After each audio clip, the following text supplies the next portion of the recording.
Welcome back. Last week on the show, I played you the extensive comments of the Chief Justice of Nigeria, Justice Tanko Mohammed, on the future of the judiciary and the need for financial independence. I got a rare opportunity to ask the CJN a few more questions on how bad the issue really is, and this was what he said. Financial autonomy is, this is something that comes gradually, and we are likely to maybe get the thing solved by the authorities that be, so that everything now, including finances, will be automatically given to the judiciary, so that we get what we planned, maybe in structures, in terms of personnel, in terms of everything, even at the state level. In the states, we have some states that have started operating this kind of thing, like Lagos State, all this, certainly. On the issue of composition of the National Judicial Council and the concerns that its powers were too large, here's how the CJN reacted. Those who are making that proposition or that suggestion do not know what obtains. They are completely ignorant of what obtains in the NJC.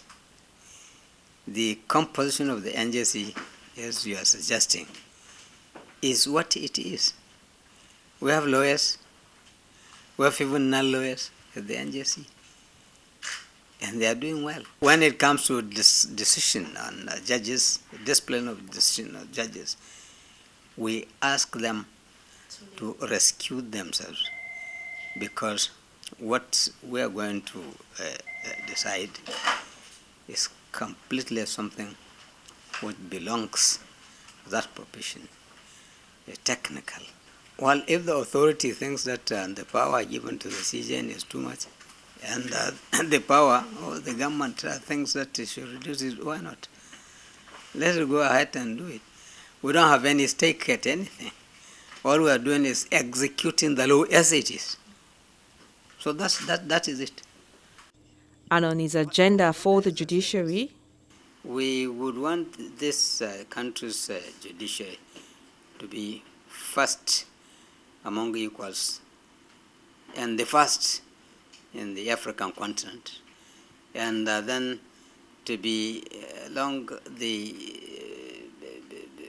serious ones and the ones that filled the vocabulary of the world. This is Nigeria's judiciary we have been hearing of. So this is what it has done. This is what it has done. And we are ready for that. And I am assuring you that we have quite competent officers who are ready for that, and they will do it. the CJN also reiterated its commitment to tackling issues of corruption. If judiciary is corrupt, those who are saying that it is corrupt, yes, all right, come and prove that Justice S, X, or Judge A, or Magistrate A is corrupt. Prove it. If you prove it, the law will take its course on anybody. So this is what we are saying. You don't just make a statement, blanket one. Almost everybody is being looked as corrupt. Please, if we have a case of corruption, establish it, and then insist that that has to be prosecuted, whoever it is. So this is what we are saying. We are part and parcel of the Nigerian society, yes, we agree. So maybe whatever happens in other places may be happening in our own also. But try to see that you don't make a blanket allegation. If you can prove it, please prove it. Away from that interview, let's now bring you some of the top stories we tracked at the courts this week. We begin with the report that the Borno State Election Petition Tribunal has dismissed the suit challenging the victory of Senator Ali Ndume as the senator representing the state at the 9th Assembly. Kudla Satumari of the People's Democratic Party, the PDP, had approached the court to seek a nullification of the election, citing alleged irregularities, which include thuggery, intimidation of voters, results manipulation, and non-compliance with the electoral laws. The PDP candidate asked the tribunal to order a fresh election within 90 days. In his ruling, the tribunal chairman, Justice Peter Kekemeke, dismissed the petition, saying the petitioner was unable to substantiate his allegations beyond reasonable doubt.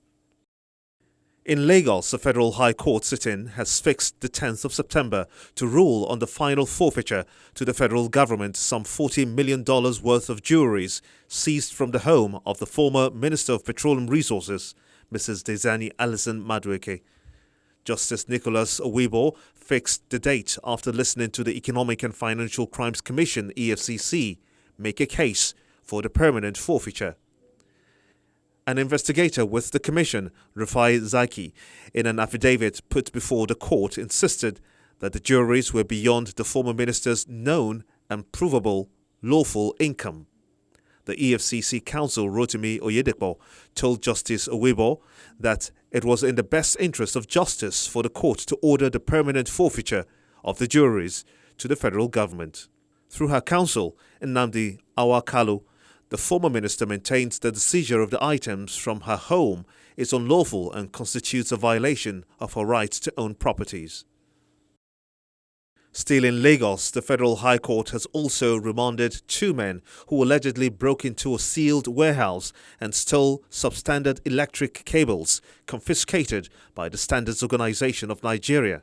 Justice Nicholas Owibo made the order following their arraignment by the federal government on a two-count charge of conspiracy, unlawful destruction of SON, seal, and stealing.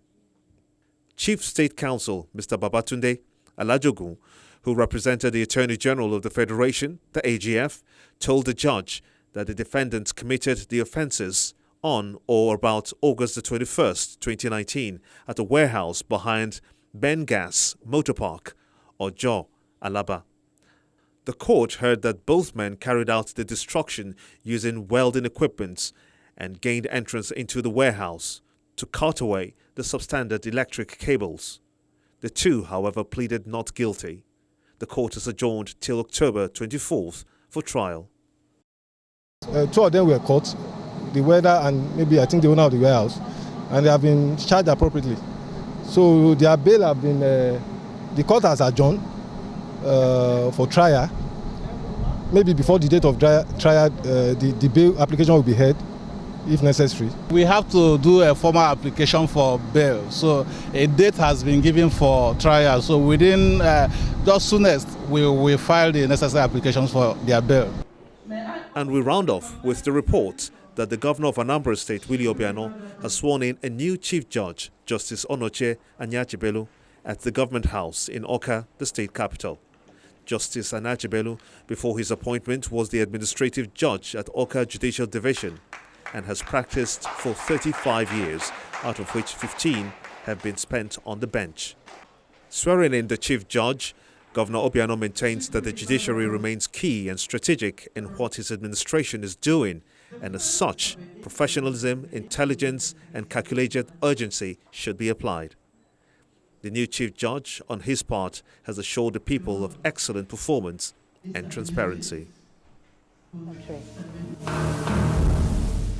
And that's our program this week. If you missed any part of it, you can watch it again via our YouTube channel.